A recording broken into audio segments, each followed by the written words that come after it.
Phew, it's been a pretty exciting, well, Sunday as start of the week here in the world of ad tech. Big news, right? And big news for the people of LiveRamp, especially. Yeah. Very very happy for them. Yeah, absolutely. I think coming from a place where both in 2014 when LiveRamp became part of Axiom and the great people that joined us then, and then my time at LiveRamp in recent past, I've got nothing but admiration and support for those people. I think they're great. There's some really fantastic work that they do for their customers. And as I said in my post the weekend, my hope is that this presents a huge opportunity for them, because Publicis are obviously, thinking about things very, very strongly in this space, and have just acquired the biggest player already. So, good luck to all those people. I think it's fantastic. It's a real like coming of age. Obviously for LiveRamp, for the people who focused on like addressability, both on the advertiser and publisher side, identity, obviously supporting all of that, activation, but there are bigger themes right here as well. I mean, Publicis have made a choice to bring LiveRamp into the group, but it's not just going to be about more activation, more collaboration. They've got a really exciting vision.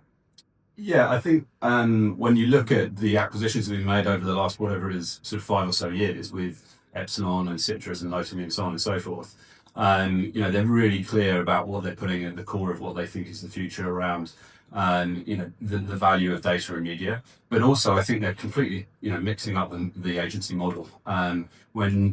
When I was previously at Dentsu, and I think Dentsu were the sort of the first people to really step into the space with the acquisition of Merkle, around data, and then bringing kind of addressability much more formally into the media agency. I mean, Publicis have just accelerated that to a huge degree, and really, I really see that there is going to be a wholesale change in the way that people think about their media agency as a result of this. And I think we've seen that with Omnicom and IPG, and we've seen that now with WPP and InfoSum.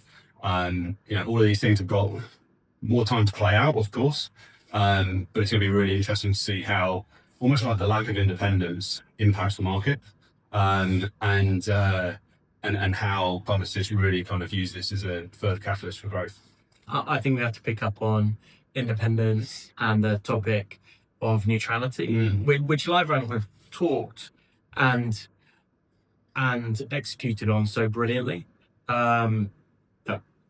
Between advertisers, publishers, and all the other parties, it's really been necessary. Data providers as well. Data providers. It's really been necessary to have a safe place, a neutral place, a Switzerland, to be able to collaborate. Does this change things? Yeah, I think it does. I think the immediate one that I thought about was when I think about the revenue that comes from things like Marketplace, where data providers are monetizing their data. Awesome for them that they've now got, they're in the wheelhouse of Publicis and all of those potential customers. Marketplace being kind of predominantly a US function within LiveRamp.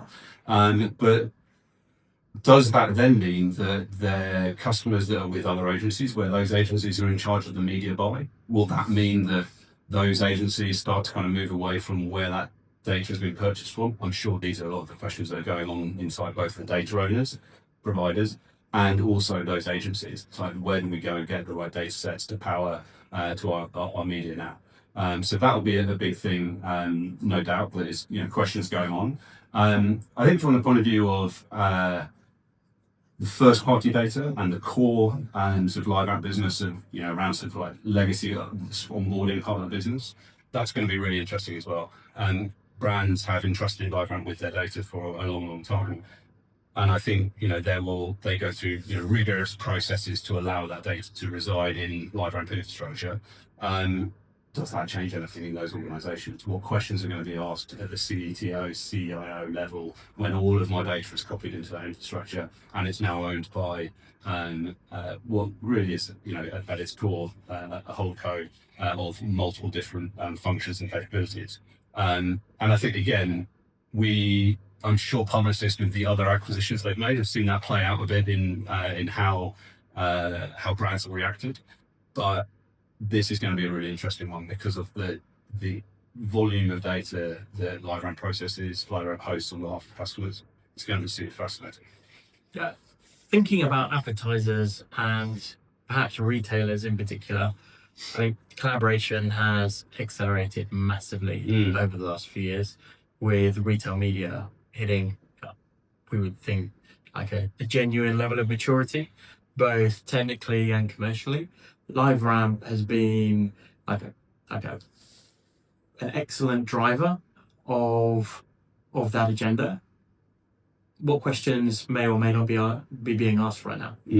Yeah, I think I mean, we talk about it. It's like we've customers when it's with data. It's like what mode? I mean, I'm in a mode. If I want to talk to my customers, I want to execute on simple use cases at a macro level, exclusion, inclusion, lookalike modeling, that sort of stuff. But then when you get into the monetization world, not just with retailers, and commerce media and retail media, you've also got the data finance, which just touched on, and you've also got increasingly, I think, publishers are looking at how they've got valuable data, how do they get it into the right places. I think that neutrality gap is definitely there now. And so, when we're thinking about, or when a retailer is thinking about what partners they want in that space, I think previously they were not averse to, but certainly questioned very, very hard whether putting their data wholesale into agency tech was the right thing to do, because you might have to copy it multiple times to multiple places for multiple agencies. And then now you've got some of that core tech that was powering that, especially in Europe, I think, owned and run by one agency group. What does that mean for those retailers who've got that data in that technology, but are also trying to get media spend from the advertisers of all sorts of other agencies as well? That I think is going to be an interesting sort of dynamic as to how that plays out, and no doubt those conversations have already started, I'm sure. And there'll be some there are some who've already done that. Who've already said, what, we've been through our InfoSec protocols, been through our structuring of how we're going to take our data to market, and we're comfortable with it. They didn't have the dynamic of a single agency owning that at the time. Does that change things?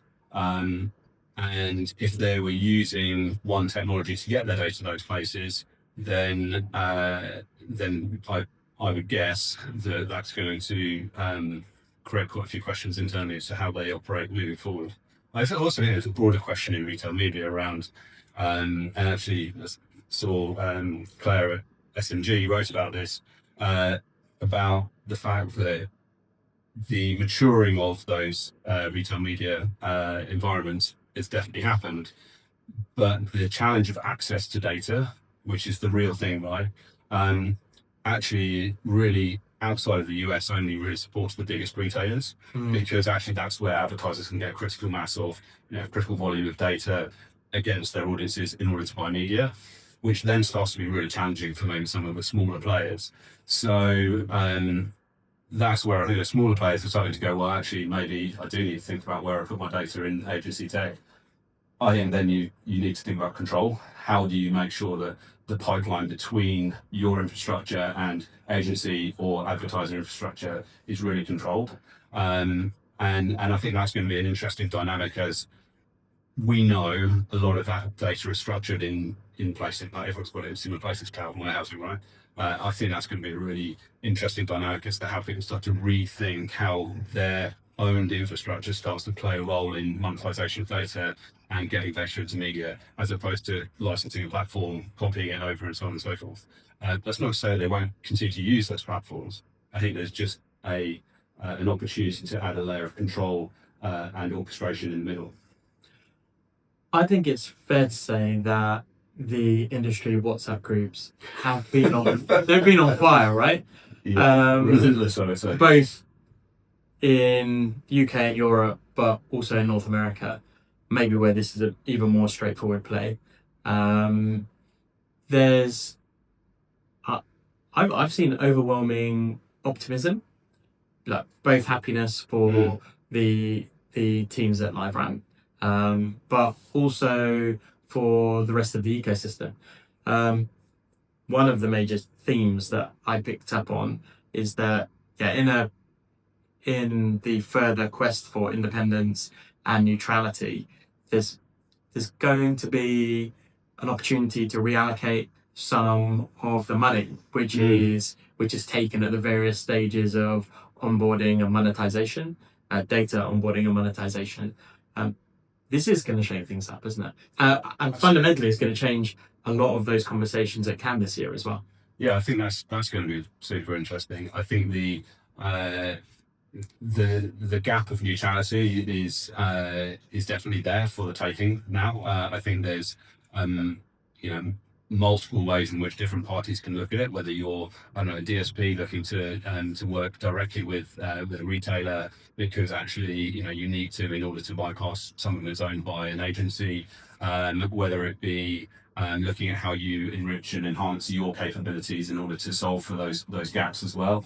I think it presents a huge amount of opportunity for innovation. I think it presents an opportunity for people who are in those businesses to think about where else they can apply their skill sets. And we can talk about people, and obviously agencies, well, they're service businesses, right?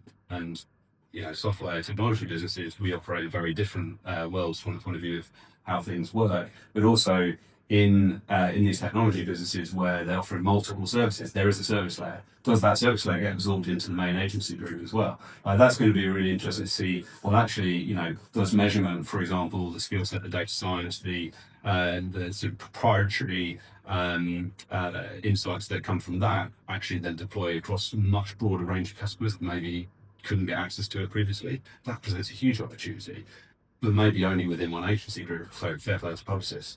The question then is okay, well, how do all the others react? But from what are the next conversations point of view? I think Cannes going to be really interesting because I think there will be a rethinking as to how we as a brand or we as an advertiser engage with that model where there is no longer a sort of full neutrality. I feel like that's going to be absolutely fine for some people. Some people say that works for us.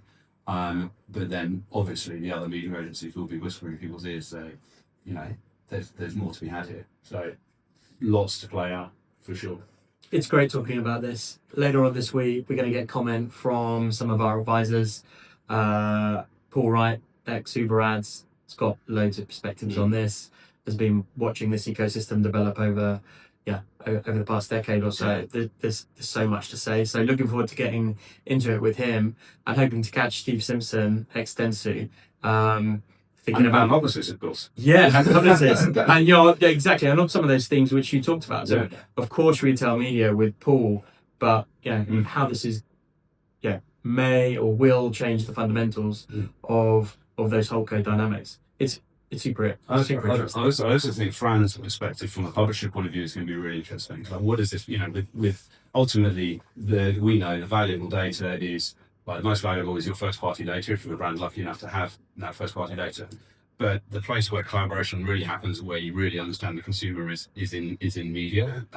So that bridging of gap between first party and media, plus with everything that Publicis and every agency under the sun for that matter is trying to do, agentic layers to kind of query data, build intelligence, deliver on that intelligence in media.